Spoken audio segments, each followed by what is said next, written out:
What's up? It's Juice Beats back again with another race video, and we are back in the Music City. It's Music City Crit Series back in Nashville, and this is actually week 2. So I missed week 1 at Nashville, but this is week 2, and we're going around the double 180-degree turns here. And this one is not usually my favorite when I come out here. It's usually pretty tough, but today was a little bit different. We had a tailwind coming out of the second 180-degree turn, so I think that helped a lot, especially having to put down a lot of power coming out of that turn there. So that helped gain the speed back, and was able to push pretty well in this race on that turn. So just a little bit of stats here. So this is a 40-minute race. We averaged 25.5 miles an hour, 285 watts, 352 normalized, and 1171 max. So I didn't have a great max in this race, but my normalized power was way up there. And so I was looking at, kind of the difference there between the wattage and the normalized power, and that really has to do with going around that 180-degree turn throughout the race here, and just having to put down those watts to come out of there and still be in the mix with the rest of the peloton here. Now you see we've got a group of 3 out there out front, and so obviously it's still early in the race, and a lot of times when these attacks go this early, they're somewhat threatening, but most of the peloton pretty much responds. So in this situation, it's sometimes better to be a little bit more patient and kind of let other guys take over the duties of catching up to that. And yeah, I'm being patient. Obviously, I was a little bit out of position there. I was a little bit far back in the peloton, so I wanted to move up a little bit closer to the front because, if these attacks are going to go like this, want to be in the mix and not too far back that I can't catch back up here. So trying to move up here, and there you go, over 1,000 watts coming out of that turn. And then keeping it up because there was a gap opening right here, and things weren't moving quite as quickly, so had to keep the power down, trying to catch up to this big front group that is out front here.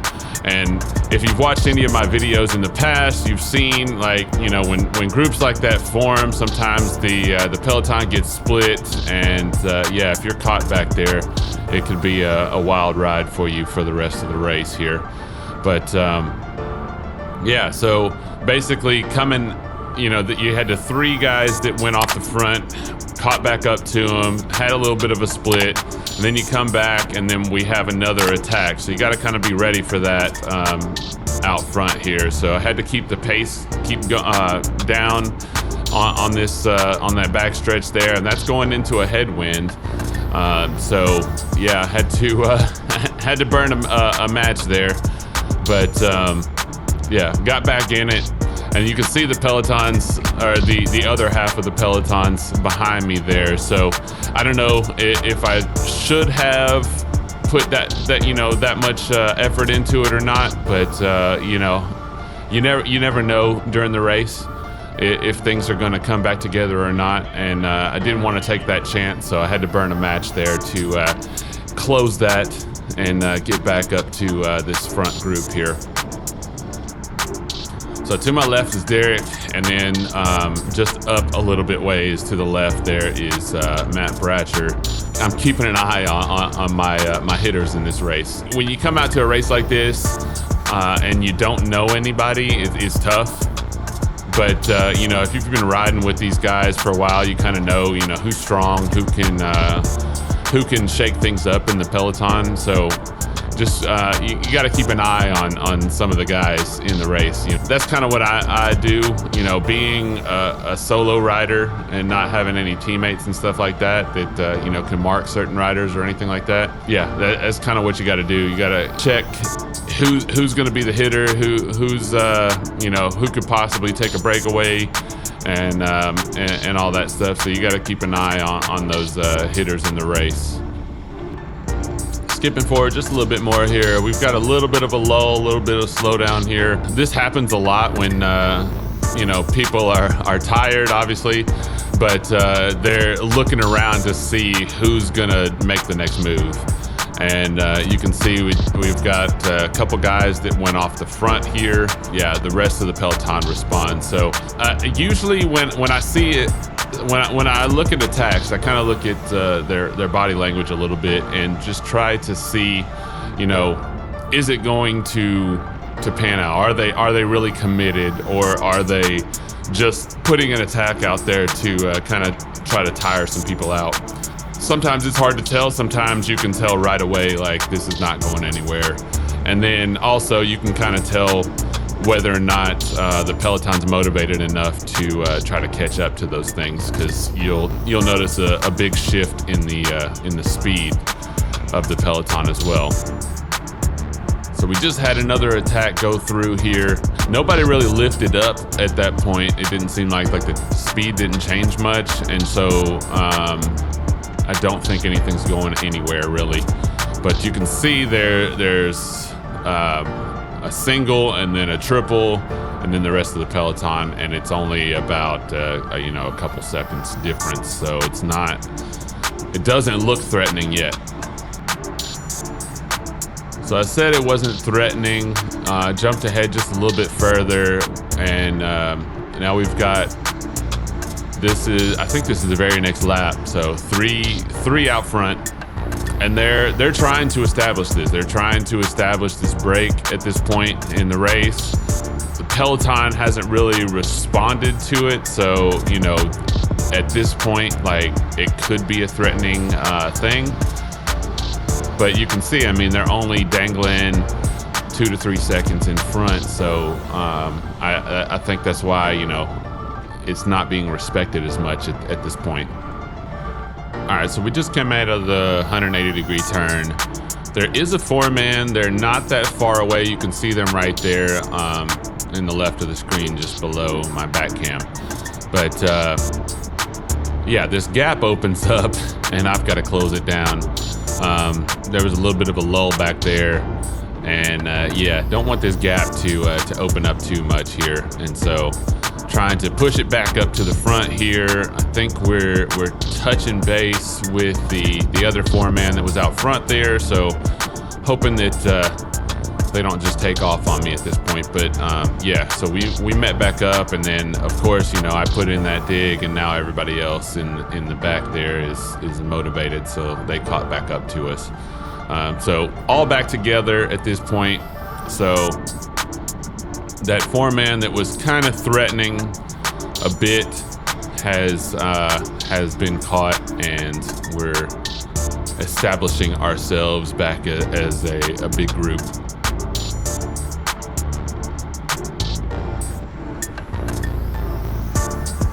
And here we go, just a moment later,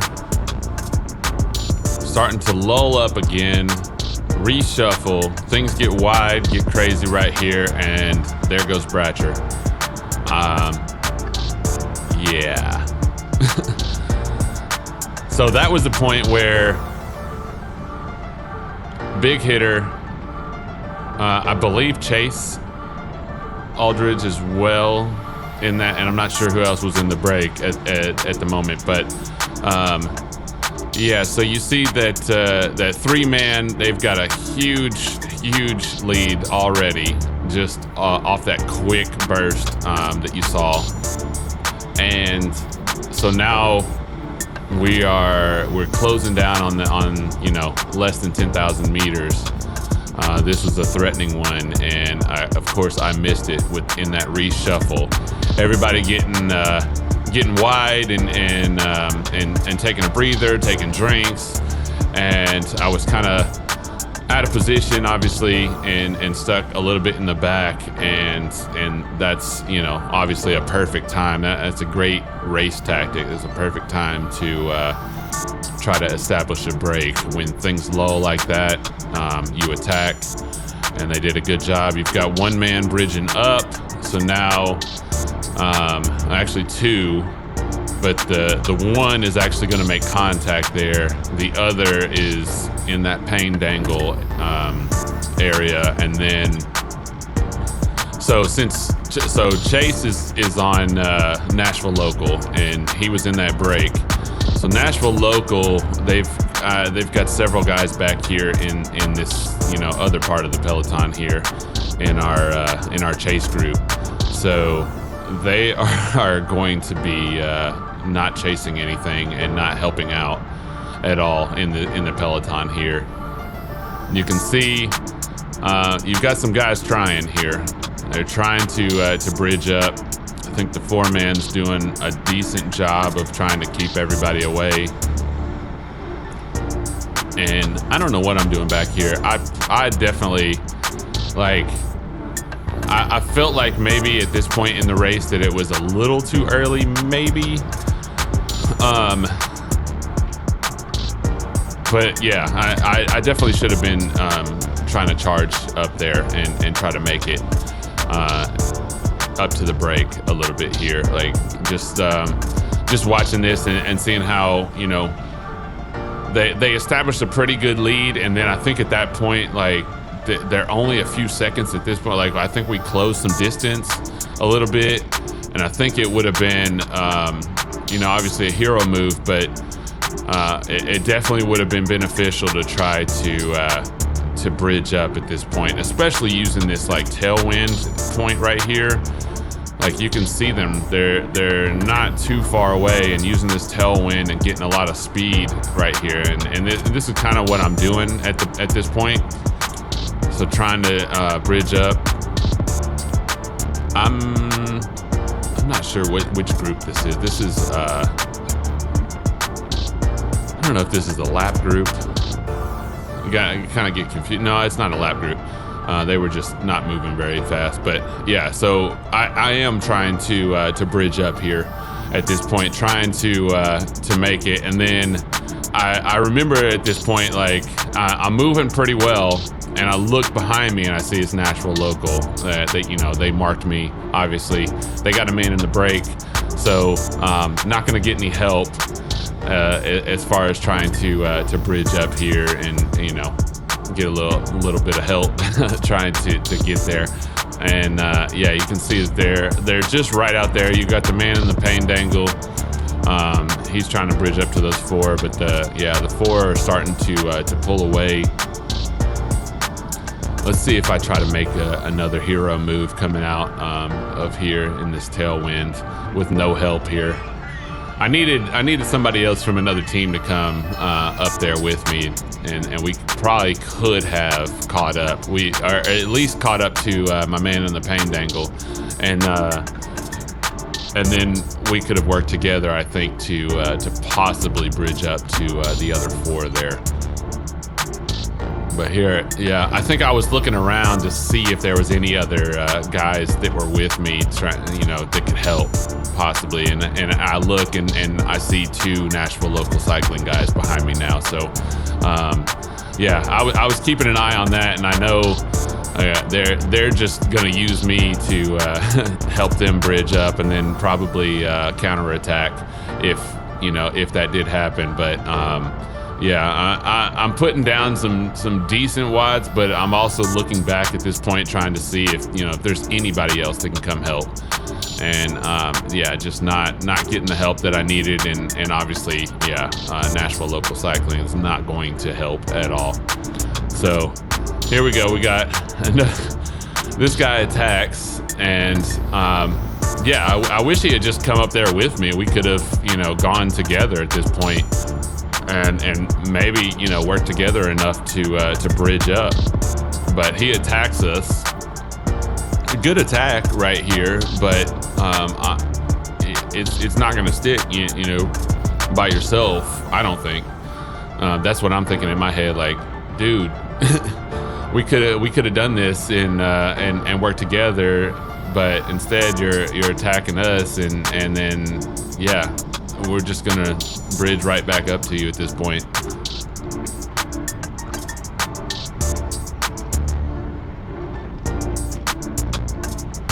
And then sure enough, here we go. We're, not too much further. We've caught back up to him. So,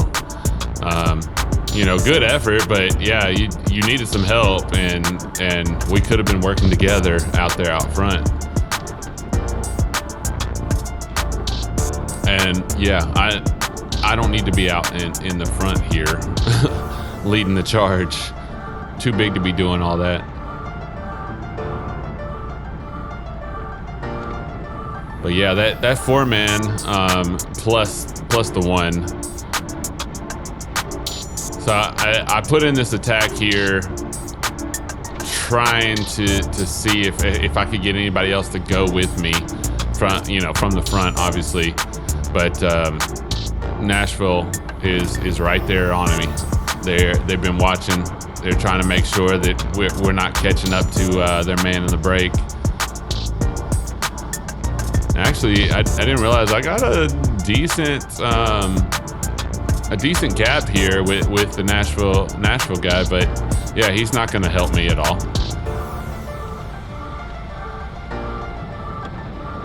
Just trying to use that tailwind a little bit there on that one stretch, and then using it here a little bit here on this stretch. But yeah, they're going to close in on me. I look back and I could see that they were closing in, so kind of a little bit of wasted energy. I wasn't gonna do too much there, but here we go. So now what Nashville Local is doing, or what I think they are doing here, is they're gonna put in these little micro attacks, and they're gonna try to tire out, what's left of the peloton here. So they're gonna put in these little micro attacks, make you kind of come up to it, and then kind of settle back in, and not really do any helping, but just try to tire everybody out so that they're not trying to bridge here. Good tactics on them. This is basically their home race, so they usually bring a bunch of guys, and they have a bunch of guys in the race. I remember last year, I think there was like 14 or 15 in one of the races. So yeah, they bring numbers usually, and yeah, it's tough to overcome that sometimes, especially when you miss the break early on in the race. So here we go, 3 laps to go here, and I realized that the break is pretty much gone, or not going to be able to catch them at this point. Nashville Local has, they established a little bit of a gap here, breaking away from the rest of us. Now I've got to try to bridge up to him, because I don't want him to get away, by himself or anything like that. So now I'm thinking about, okay, so the best I can do, since there's a 4-man, and then the 1-man is pain dangling. So best I could do is 6, unless we can bridge up to my man in the pain dangle. He's been by himself for a while, and you can kind of see him there, just going around the edge.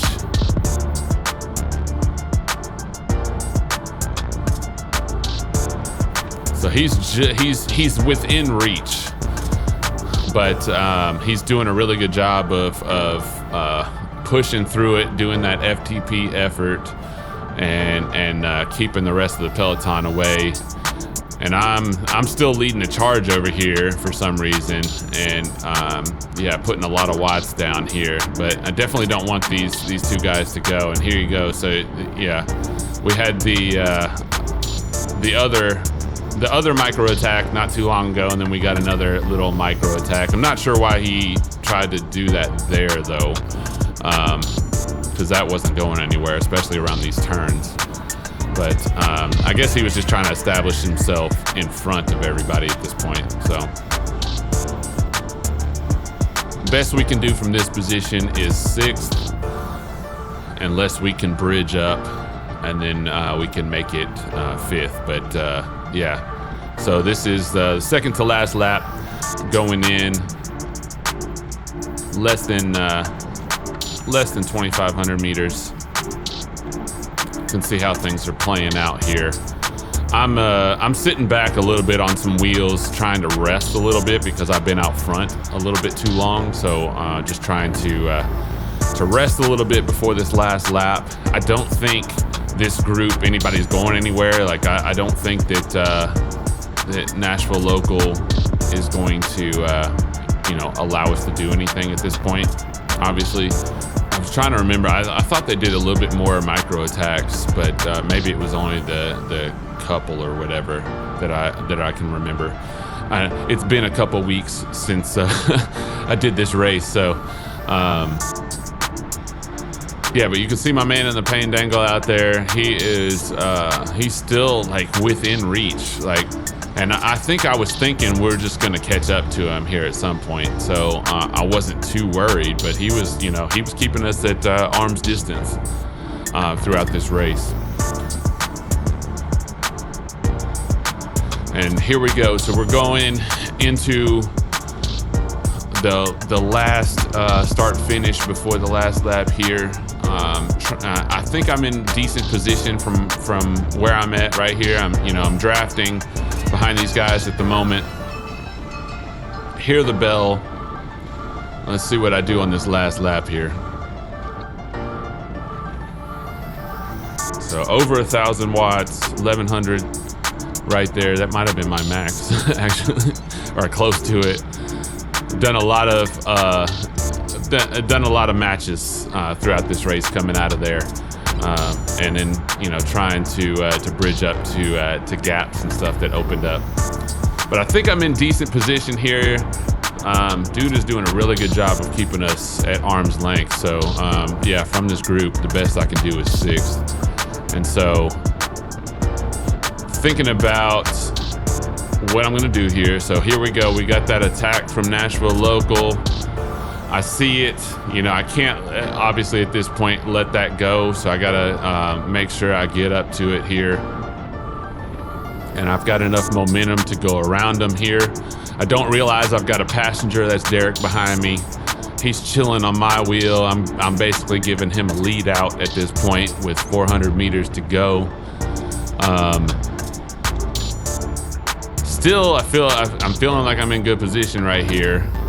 I come out a little bit wide here, and I remember this from an earlier video. I came out too wide around this turn, let that door open underneath, and then I'm having to kind of shuffle over a little bit, trying to get this sprint in and come in. And it looks like I'm right there, right behind Derek, right? So I would have come in 7th, right behind Derek, but. I didn't realize that there was another Nashville Local cycling guy right out to the left as well, and I didn't quite pass him up to the line, and I ended up getting 8th place in this race officially. Originally, when I went through the line and they posted the results, I was in 7th, but yeah, so officially I got 8th place in this race. So I missed that break with that little shuffle and that little lull early on in the race, and those guys did a great job of keeping us at bay for a few laps, and then they just established a big lead and kept it away from us. But Matt Bratcher ended up winning that one, and yeah, so that was my first race at the Music City in 2024. Pretty decent results. I felt really good on this day, and I jumped into the P123 as well. So I'll have that video up shortly on the channel. But anyway, if you like this video, please like and subscribe. Hit that bell icon so you know when I post videos. And yeah, I will see you guys on the next one. Peace.